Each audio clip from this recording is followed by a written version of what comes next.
Okay, so I'm going to share my screen now, and we're going to look at LBJ. Now, before I begin, have you done, just as a quick examination of where you're at, how much practice have you done in terms of your document question? Any opinions here? A lot, a little, none? Where are you at? It's good to know what your issues are.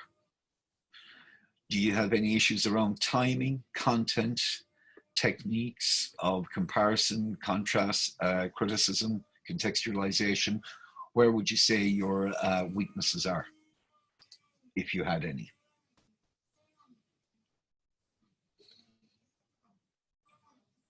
Speed. Yeah, and I talked about that a little bit last week. Were ye there with me last week for the free class? Right. Now, as I was saying last week, one of the issues, yeah, you want to keep it down. Now, you can see my screen, can't you? And then I'll just carry on. Okay. So, as I said last week, the issue around the document question, I've had students who prefer to go directly, straight away to the contextualization, and that's fine.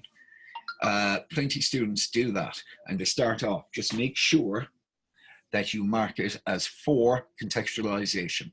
While you're thinking about how to open your answer, make sure you put your header as question 1, part 4, contextualization, and then you can write your first, you can write, I often think it's good to just write out the question quickly. And we want to respond to why and unable. Now, this was an unusual question that came up in 2008. The last time it was a document question. I'd be going through some other aspects that could come up at the end of this, okay? Now, like I said last week, comprehension should be quick. Now, the 2008 paper is a bit unusual. I'll just give you a quick look at it here. As you can see here, there's only 3 parts to it, and it's a bit messy. Now, they seem to have standardized and streamlined it into four parts in the comprehension ever since then. But it's a possibility that it could come up, and I'll talk about that when I come to it in a minute. But more than anything else, we want to get through comprehension very fast, really fast.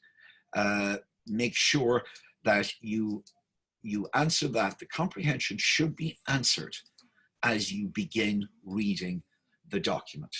Don't sit there reading the document and then say, okay, now I'll go to comprehension. No, look at the question immediately. So, and lead yourself, just like I'm leading you now. Have any of you attempted the 2008 paper, for example? This document question from 2008. Anyone? Have you done it in class? Have you done it as a practice? Right, okay, so we have some usefulness in this. So according to document A, what dilemma faces President Johnson in early 1965?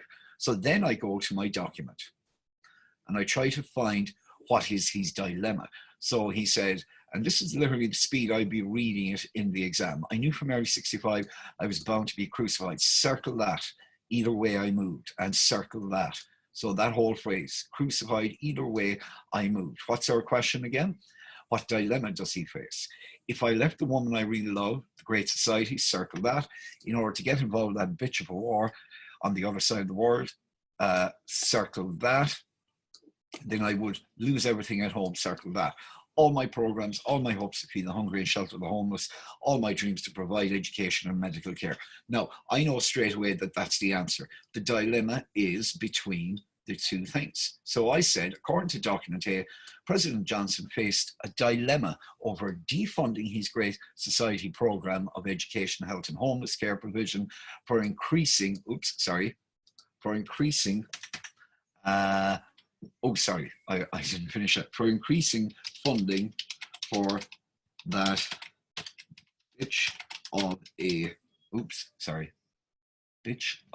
a war in Vietnam. I can't believe I missed that. So I want to take that out of there. Again, using quotes are useful. Don't be highlighting them. Don't be highlighting, don't be underlining, nothing like that. Just the only thing I would say is the quotation marks, okay? And that should take you a minute and a half. So let's look at question 2 then. In document A, what are the reasons given by President Johnson for maintaining US involvement in war in Vietnam? So now we're going here. So, but if I left the war and let the communists take over South Vietnam, then I would be seen as a coward, circle the word, and my nation would be seen as an appeaser, circle the word. And I would find it impossible to accomplish anything for anybody, anywhere on the entire globe. Hyperbole, exaggeration, underline it. If I got out of Vietnam and let Ho Chi Minh run through the streets of Saigon, then I'd be giving a big fat reward to aggression, underline it. Moscow and Peking would move in a flash to exploit our weakness, underline exploit our weakness, and so would begin World War III, underline that. So what he's saying there, and we can answer it directly, the reasons he gives, now reasons is plural, pay attention to that. President Johnson wanted to maintain US involvement in the war in Vietnam to prevent Ho Chi Minh reaching and taking Saigon. That's one reason. He also didn't want the US to be seen as a coward. 2, and an appeaser, there's a second quote, which could lead to Moscow and Peking, third quote, to exploit our weakness. Now that's a full answer. You could add World War III, but it's only asking for reasons. So 2 reasons. If it says reasons, give at least 2, okay? Now, what about question 3? The last one in comprehension. What does the child in document B represent? Give a reason for your answer. So now we just have 1. So what does the child in document B represent? The child in document B represents the loss of finance to Johnson's Great Society program, which was meant to massively increase funding of health, education, and social welfare. This was severely cut due to the increased cost of involvement in the Vietnam War. You don't need to go any further. You just have to name it. And it's named there, as you can see in the cartoon, health, education, welfare. The question simply asked you, what does the child in document B represent? So a direct and concise answer is all that's required. Now, in this unusual situation where you had only 3 questions, you were looking for the dilemma between the Great Society, 2 marks, and that bitch of a war in Vietnam, 2 marks. That's 4 marks in total. And part B and C were 8 marks each. Now, as I've said, they've deviated away from that since then to a standard 4-5 marks, 4 times 5 marks. But in order to fulfill the 8 mark here, reasons was considered 2 reasons. And this one give a reason for your answer. And even the, what's his name? The 2 seconds now, I'll get it up here, the marking scheme. And the marking scheme for part C of this one, child represents health, education, welfare, 4 marks, okay? And give a reason for your answer. So the what part is 4 marks and the reason is 4 marks. Are you following what I'm saying here? This is a tricky one. This is actually a tricky one. So the child document B represents the loss of finance to Johnson's Great Society program, which was meant to massively increase funding of health, education, and social welfare. So I'm going to color that a different color so you can follow. I'm going to put it in purple and put what in purple. So the what question is answered here. And then the reason color, we'll put it in green. So what is the reason? And the reason it's represented here, severely cut due to the increased cost of US involvement in the Vietnam War. Now, can you see the distinction I'm making there? Be careful how you read these questions.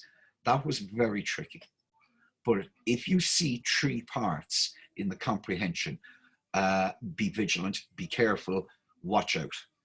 Because clearly there are 2 reasons given here, so that's straightforward. We need 1 reason and a second reason. But this one here caught a lot of people out. What does the child in document B represent? And a lot of people said, you know, something along the lines of what I've said here: the loss of finance to Johnson's Great Society program, or represents Johnson's Great Society program, which was meant to massively increase.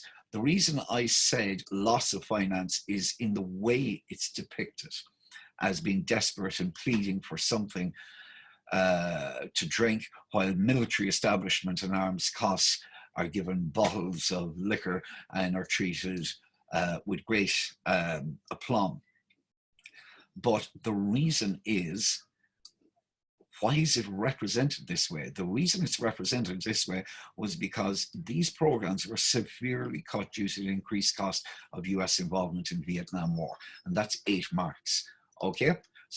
Generally speaking though, your comprehension should be quite straightforward, but just keep a very close eye on the questioning. Now, we're going to move to this one.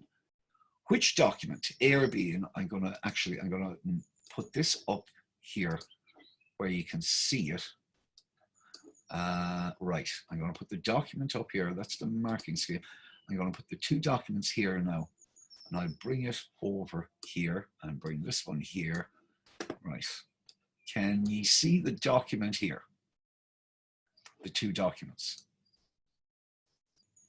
Okay, I'm going to increase it a little bit so you can see it. So, which document, A or B, do you consider more effective in making its point? Explain your answer referring to both documents. Okay, by now you understand that in comparison especially, you need to refer to both documents. But again, there's an exception here in part B, and we'll come to that in a minute. Now, what I have said here is, which document, A or B, do you consider? And I make my case straight away. And I say, in my opinion, I think document B is more effective in making its point. Now, that's not saying that they're making the same point. That's not saying that they're giving similar amounts of information. It's just individually, which one is more effective in making the point that individually each one is trying to make. So I put my, stuck my flag in document B. It's really important when it says which, you really have to come to a decision quickly and make a clear decision and identify, scribble on the paper and say, here's 1 reason, here's 2 reasons, here's 3 reasons. You need to have 2 to 3 reasons if you're going to say 2 to 3 strengths in relation to the question. So I said, to begin with, document B is visually impactful. Okay, and that is a strength in itself.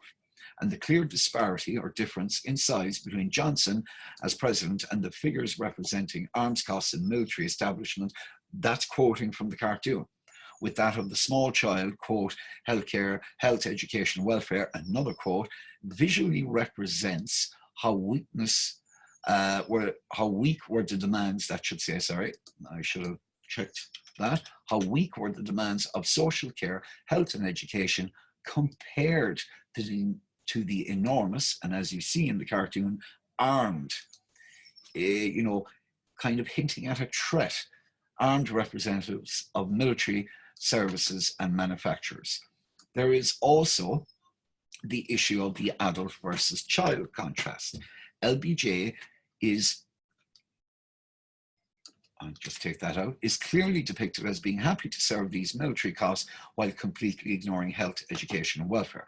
So these are very good strengths of the cartoon. The cartoon is visually impactful. It shows LBJ is very happy to be serving both of these characters who represent the military industrial complex. He's pouring them a lot of drink, and the needs of health, education, and welfare are shown to be very minuscule and weak in comparison to their demands and their needs. So in that sense, the document is, and I'm not saying whether it's accurate, fair, or reliable. I'm just saying, I'm answering the question, is it effective in making its point? So you must follow the exact wording in the question. Don't be interpreting anything else. does the question infer something? No, the questions will be explicit and you follow them and answer them explicitly in response. Okay?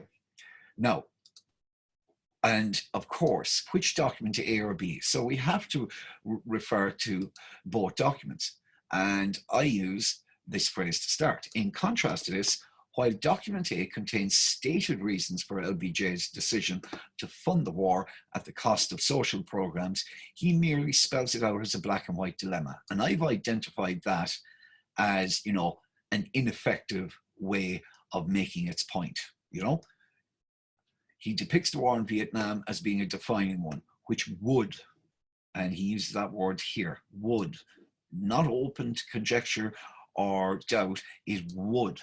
It was certain to lead to the beginning of World War III. In this sense, document A is a subjective and somewhat biased document, and it's written by Johnson himself. So it is subjective and biased, whereas document B is objectively and accurately representative of what took place. And this, in this sense, I'm saying that this one is effective in making its point simply because it is characterizing the entire war effort in very clear terms. Whereas, you know, Johnson #1, you can argue that it's not effective really because he's writing it from a biased position, the man who made the decision, so he's obviously going to back up his own opinions. That, in a way, damages its effectiveness. The second part of it is that he exaggerated the dilemma, and that really takes away from its effectiveness. But as the examiners will tell you, and the marking scheme will show, you can choose either one. So that's quite a subjective question. And you can choose either A or B as being effective. The main part here is the visual effectiveness of this document. Okay? Look at part B. According to document A, Johnson expected to be crucified by savage criticism. Do you consider document B an example of savage criticism? No, reasons, plural, again. So we need two anyway, all right? In my opinion, document B could be seen as an example of savage criticism. So I'm saying, yes, it is savage criticism. So now I need at least two reasons. Firstly, it depicts LBJ's demeanor in a very negative light. He seems entirely happy to serve the interests of both arms costs and military establishment. I'm focusing in on his face. His face is depicted in a very jovial manner while pouring these two armed customers a drink. LBJ also seems to be the only one in the image oblivious to or unaware of the child's presence, potentially representing his lack of concern for these issues. So that's savage criticism in itself, that he is completely oblivious to his responsibility towards health, education, and welfare. Okay. Secondly, the child representing health, education, and welfare is depicted in threadbare clothes. Look for details. If you get a cartoon, look for details. And why is one person dressed that way? Look at the disparity in size between the two and the fact that these two have guns in their holsters. So it is depicted in a threadbare clothes and also in an inappropriate setting. Grown men drinking alcohol and a small child present is not appropriate for that child. So there's a kind of a juxtaposition there. The image of a child looking for sustenance in a bar surrounded by large and burly adults is a disturbing one. So even the fact that it is situated in a bar is, an example of the intrinsic savage criticism of this cartoon. So first we have his face, then the presence of armed adults demanding that they be served, the arms cost and the military establishment. Then we have the child in threadbare clothes. You can see it down there. His clothes look small for him, short, his pants are short and it looks quite worn. And overall, the other reason is that it's in a very inappropriate setting for a small child. So you're dealing with a lot of metaphorical stuff there, but it's immediately and visually explainable to any viewer.